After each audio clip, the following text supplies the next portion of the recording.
ഇന്നെന്താ ഞാൻ അത്ര നേരത്തെ നീച്ചിക്കണെന്നല്ലേ? ഇന്നാണ് നമ്മൾ 30 ദിവസം നോമ്പെടുത്തതിന് ശേഷം നമ്മുടെ പെരുന്നാളിന്റെ അന്ന് നമ്മൾ രാവിലെ പുറത്തു പോയി ഒന്നുമില്ലാത്തൊരു ഭംഗിയ കാര്യം നമ്മുടെ നാടിനും. അപ്പങ്കിലും പ്രപഞ്ചത്തിലെ പോരാളി പോയി ഫിത്ർ സക്കാത്ത് കൊടുക്കാൻ തന്നെ പറഞ്ഞു. ഏത് പ്രവാസിന് വലിയ ആഗ്രഹകാരൻ നാട്ടിൽ പെരുന്നാളൂടെയാണ്. ഇപ്രാവശ്യം നമുക്ക് ആ ഭാഗ്യമുണ്ട്. അടുക്കളയിൽ ആകെ തിരക്കിനാണ് ബിരിയാണിക്കുള്ള സാധനങ്ങളുണ്ട്. നമ്മൾ ആ ഗ്യാപ്പിൽ കുളിയൊക്കെ കഴിഞ്ഞ് പുതിയ ഡ്രസ്സൊക്കെ പാടെടുത്ത് വന്നു.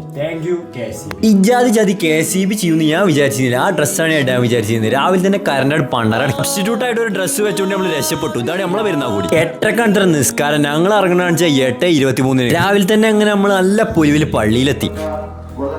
പള്ളിയിലാണ് ഈ കൊല്ലത്തെ എല്ലാ വരഞ്ഞതും വരല്ലാത്തതും പെയിന്റ് അടിച്ചതുമായ പല തരത്തിലുള്ള ഡ്രസ്സ് കാണാൻ പറ്റും. അതിലാണ് നമ്മളെ ചെക്കനാണ് ഇന്ന് കരിയറിൽ ആദ്യമായിട്ട് പള്ളിക്കൊക്കെ വന്നിക്കുകയാണ്. പള്ളി കഴിഞ്ഞ് പുറത്തിറങ്ങി കഴിഞ്ഞാൽ നമ്മുടെ നാട്ടിലുള്ള എല്ലാവരും കാണാനും പറ്റും, കുറെ ഊക്കാനും പറ്റും, കുറച്ച് ഫോട്ടോ എടുക്കാനും പറ്റും. പള്ളി കണ്ടാന്നറാ തൂക്കി മോനെ. പള്ളി കഴിഞ്ഞ് വന്ന് നമ്മൾ നേരെ ബിരിയാണി തിന്നാനൊരു പോക്ക്. ബിരിയാണി എന്നൊക്കെ പറഞ്ഞാൽ 30 ദിവസമായി നമ്മൾ ഈ നേരത്തെ ഫുഡ് കഴിച്ചിട്ട്. അതും ഈ നേരത്തെ ഒരു ബീഫ് ബിരിയാണി കിട്ടിയാൽ എങ്ങനെ ഇരിക്കും? അത് കഴിഞ്ഞ് നേരെ പുറത്തിറങ്ങിയ തകൃതിയെ നടക്കാത്ത ടൂർ പ്ലാനിങ് ആണ്. അതിലാണ് പള്ളി കഴിഞ്ഞിട്ട് ഫോട്ടോ എടുക്കാൻ വന്ന സർഫിന് മാങ്ങ റിച്ചാർജിക്ക് ആയിട്ട് അതിനെ നേട്ടി റോട്ടിൽ തന്നെ വരുത്തി. ഞങ്ങൾ പിക്കൽ സ്റ്റൈലിൽ ഞങ്ങളെ മാങ്ങി നിന്നു. അപ്പൊ ബാക്കി ടൂർ നാളെ 2 വരുന്നാക്കും.